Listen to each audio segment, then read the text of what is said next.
एक प्रत्याशी जो आपके सामने 25 तारीख को होगा वो गुंगा है और दूसरा प्रत्याशी होगा वो गुंडा है। 25 तारीख में गुंडा को हिसाब चेप देगा। अगर आपने इस व्यक्ति को चुना तो आने वाले दिनों में झुंझुनू में नया इतिहास लिखा जाएगा। थे कि हम विरोधी व्यक्ति का उसके बारे में नाम नहीं लेंगे, उसके गुणों के बारे में नहीं बताएंगे, लेकिन मैं नाम लेंगा मारे कोई फांसी गुंतोड़ है। सभा में उपस्थित गांव और अड़ोस पड़ोस से पधारे बुजुर्गगण, युवा साथियों, माताओं, बहनों, देखिए जैसा कि आप सभी को विदित है कि आने वाली 25 तारीख को इस विधानसभा की समस्याओं को उठाने के लिए नेता चुना जाएगा और नेता चुनने का काम इस विधानसभा के लोगों का है। आप किस पैमाने के ऊपर, किस कसौटी के ऊपर अपने नेता को खरा पाकर चुनेंगे, यह आपका विवेक है, लेकिन हम आपसे अपील करने आए हैं, हम आपसे आग्रह करने आए हैं कि आप नेता ऐसा चुने जो नेता लगातार 5 साल आपके बीच रहकर आपकी सेवा की हो। और निश्चित रूप से इस बात में कोई दो राय नहीं कि राजेंद्र जी बामू ही वही व्यक्तित्व है जिन्होंने हारने के बाद भी लगातार 5 साल जनता के बीच रहकर आपकी सेवा में कोई कमी नहीं छोड़ी है। देखिए साथियों, इस विधानसभा में जब चुनाव होगा तो 2 किस्म के लोग आपके सामने खड़े दिखाई दे रहे हैं। एक आदमी, कई देर से हमारे बुजुर्ग बोल रहे थे कि हम विरोधी व्यक्ति का उसके बारे में नाम नहीं लेंगे, उसके गुणों के बारे में नहीं बताएंगे, लेकिन मैं नाम लेंगा मारे कोई फांसी गुंतोड़ है। एक प्रत्याशी जो आपके सामने 25 तारीख को होगा वो गुंगा है और दूसरा प्रत्याशी होगा वो गुंडा है।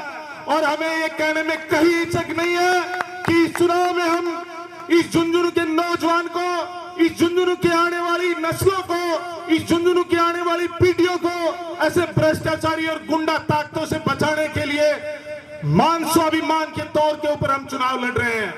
इस बात में कहीं कोई फर्क वाली बात नहीं है कि आने वाले दिनों में आपने अगर भूल कर दी, किसी ऐसे प्रत्याशी को चुना जिनका इतिहास गुंडागर्दी, भ्रष्टाचार और भूमाफिया का रहा है, तो निश्चित रूप से इतिहास आपको माफ नहीं करेगा। एक तरफ ऐसे लोग हैं जिन बीमारी में खेल और खिलाड़ियों के लिए गांव के मैदानों में जब जिसने बुलाया आपके बीच 5 साल खड़ा रहा है। मैं दावे और भरोसे के साथ कहता हूं, अगर आपने इस व्यक्ति को चुना तो आने वाले दिनों में झुंझुनू में नया इतिहास लिखा जाएगा। मैं दावे और भरोसे के साथ आपको विश्वास दिलाना चाहता हूं कि आने वाले दिनों में आपने इस व्यक्ति को चुना तो झुंझुनू में विकास की एक नई गाथा लिखी जाएगी। और यह भी मैं दावे के साथ कहना चाहता हूं कि ये जो टिकट लागे और बर्मित करता अंडे गांव में 5-5 आदमी बचाए, ये 5-5 बचाए भी या कहते हो वोट ने खराब मत करो भाई, चुपचाप हाथा जोड़ी करके सही आदमी सही मौको मिले है, दोनों की रान कट जाएगी। यो बामू जी बोलो आदमी अगर वोट गिर दो। इसलिए कि आने वाले दिनों में आप सब लोग इस चुनाव को अपना चुनाव मानकर, स्वयं को राजेंद्र बामू मानकर, स्वयं को ये बात मानकर कि हमें झुंझुनू का अस्तित्व बचाना है, इस लड़ाई को अपनी लड़ाई मानकर एक एक गांव में जाएंगे, एक एक रिश्तेदारी में जाएंगे, एक एक आदमी को कन्विंस करने की कोशिश करेंगे कि हम राजेंद्र बामू को ही क्यों वोट दें।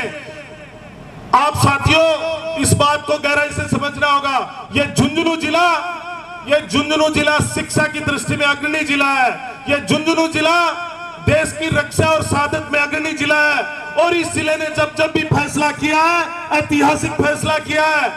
एक बार इस जिले में कोई बाहर से व्यक्ति चुनाव लड़ने आ गए थे, उसके साथ पूरी राजस्थान की सरकार आ गई थी। इस जिले के लोगों ने ऐसा जवाब दिया कि उसके बाद से अब तक कोई बाहर का व्यक्ति चुनाव नहीं लड़ने आया। और इस चुनाव में इस विधानसभा के लोग ऐसा जवाब देंगे कि इसके बाद कोई भी भ्रष्टाचारी और गुंडे को कोई राजनीतिक पार्टी टिकट नहीं देगी। अगर आप मेरे इस संकल्प के साथ हैं, अगर आप राजेंद्र जी बामू के साथ हैं, तो जोरदार हाथ उठाकर इस बात का समर्थन कीजिए। 25 तारीख में गुंडा को हिसाब चेप देगा, पक्की बात है। चलो साहब, बहुत बहुत धन्यवाद। और कासिमपुर और अलीपुर तो आस पड़ोस का गांव है, तारी तो और व्यक्तिगत जिम्मेदारी बने, तारे गांव को चुनाव मान के, तारे परिवार को चुनाव मान के, तारे घर को चुनाव मान के एक एक आदमी तक जाओ, आ मुहिम ने तेजी आगे बढ़ाओ। मैं विश्वास दिवाऊं 25 तारीख ने ते वोट गिरो, 3 तारीख ने ताने एक बहुत अच्छा रिजल्ट देखने मिलेगा, ते बोलने को मौका दियो। बहुत बहुत धन्यवाद। राम राम साहब।